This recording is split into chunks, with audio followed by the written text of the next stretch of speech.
Okay, let's look at a projectile motion problem, but they also give us the path of the ground right here, and they want to know where it lands.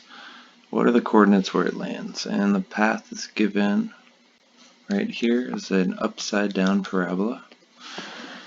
We're going to use an initial value of 80 feet per second as the magnitude, 30 degrees as the angle, and we'll use the acceleration due to gravity as negative 32.2 feet per second squared. And find the x and y coordinate.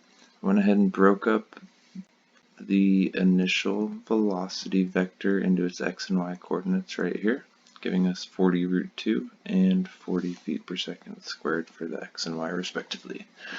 Okay, let's deal with the x direction first. We know that the velocity in the x direction is constant. Acceleration due to gravity only works in the y direction. So let's say x final is equal to x naught plus v naught in the x direction times time plus 1/2 acceleration in the x direction times time squared.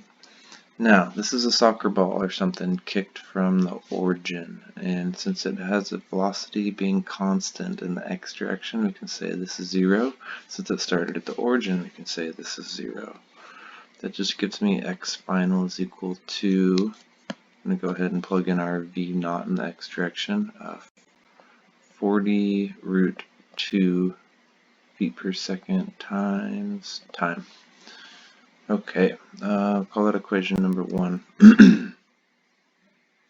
Let's look at the y direction now. We have y final is equal to y naught plus v naught in the y direction times time plus 1/2. Now the acceleration due to gravity will be the acceleration in the y direction now, times t squared.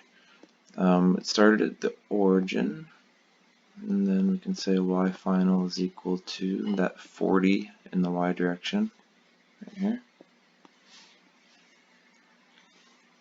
times t plus negative 32.2 over 2 t squared.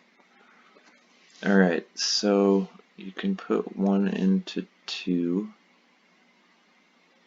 and get y is equal to 0.5774x. This is, you get some roots in each one of them and some squares, so I just held on to a few decimal places. Minus 0.003354x squared. And we can take the path of the parabola and find where they intersect.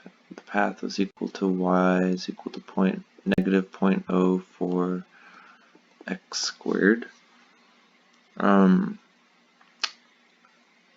Actually, I think when you solve and substitute, you get this right here.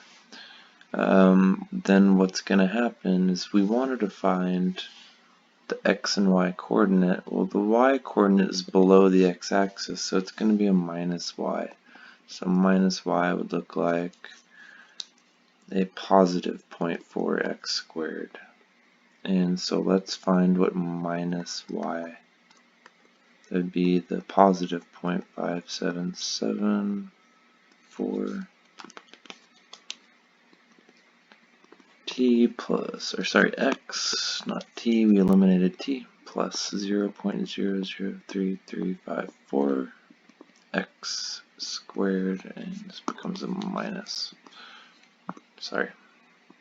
Okay, now let's take this and put it here. 0.04x squared. Now we can solve this quadratic. We have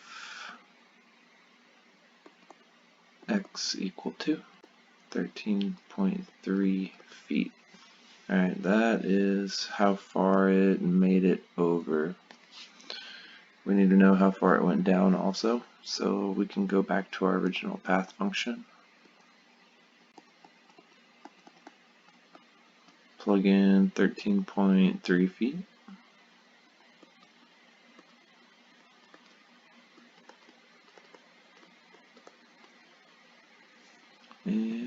get a y coordinate of negative 7.09. Using those two, our final answer is 13.3 feet to the right and negative 7.09 down. If they wanted a vector pointing from the origin to the position, that would be 13.3i minus 7.09j. And it needs units. We were in feet per second. So this is in feet, and this is in feet. Thank you.